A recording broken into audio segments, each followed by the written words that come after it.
so vivid in my head that she immediately went from bully, strong, like I run this courtyard to he hit me.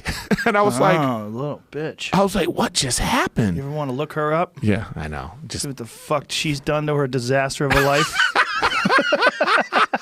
It was Condoleezza Rice, actually. No kidding. What if it was somebody like that? No. That would be crazy. She's angry at you for punching her all this time, starting war in Syria and shit. But I'm saying it could happen. Okay. I'm with Rhonda. So let's go back to the difference between you punching Rhonda's. That would be the last punch you ever threw. She'd flip you on your head on the concrete, smash your head open, stomp you into a mud puddle. And if people caught all this on video, all they would say is Eric Griffin hits a woman. Yes.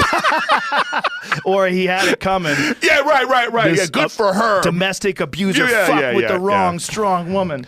I don't know. But I don't the like difference between that and Rhonda's a professional mixed martial arts champion. She's a champion and one of the greatest female champions of all time. I didn't like seeing her face look like that. She shouldn't have fought that woman. I didn't like seeing it. What I'm saying though is I didn't feel any of that. I didn't feel any of like, oh, it's a competition and she trains. Right. No, what I saw is a bruised and battered woman. That's what I saw. Well, and that's probably my problem. Like, okay, so you must be talking about the Holly Holm fight because that's when the one she was bruised. Yeah. That's when she got head kicked and she was bloody and her face was a mess. The Amanda Nunes fights were just 48 seconds of knuckles in the face. Yeah. That was a quick fight. Yeah. She just got the fuck beat out of her in that fight. But both of those fights, but there's lessons in that. See, you can fight in MMA and there's danger and there's consequences, but if you're in shape and you're prepared correctly, you can fight. But there's a lot of women that weren't prepared correctly, and Ronda fucked them up. That's just how it goes. Sometimes you're the hammer, sometimes you're the hammer, sometimes you're the nail. I think we also pumped her up. You know, it was like a money marketing. It was great marketing too. She only had fought 10 times. I pumped her up. Everybody pumped her up. But it was me doing a lot of the. But it was based on what she'd been able to accomplish. It wasn't based on bullshit. It was based on her actual performance inside the octagon against people like Kat Zingano, against people like Sarah McMahon. I mean, what she had done was supremely impressive. But we love a champion. Mm-hmm. We love undefeated. We love being the best ever. Right. We get behind that. Right. And that's what was behind her going into that fight. Right. And it didn't look like that. Well, that shouldn't have been behind her going into that fight. Maybe the Holly Holm fight. But even the Holly Holm fight, she was under massive amounts of distractions. They were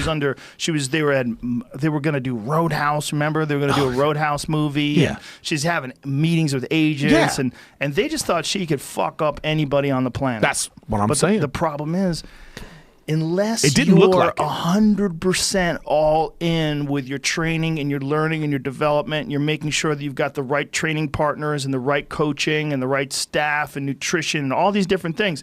If you have any part of that missing, then the people coming up who have all those bases covered, they're going to surpass you because they're talented too, and that's what happened with her. You're knee deep in the world. You know everything about it.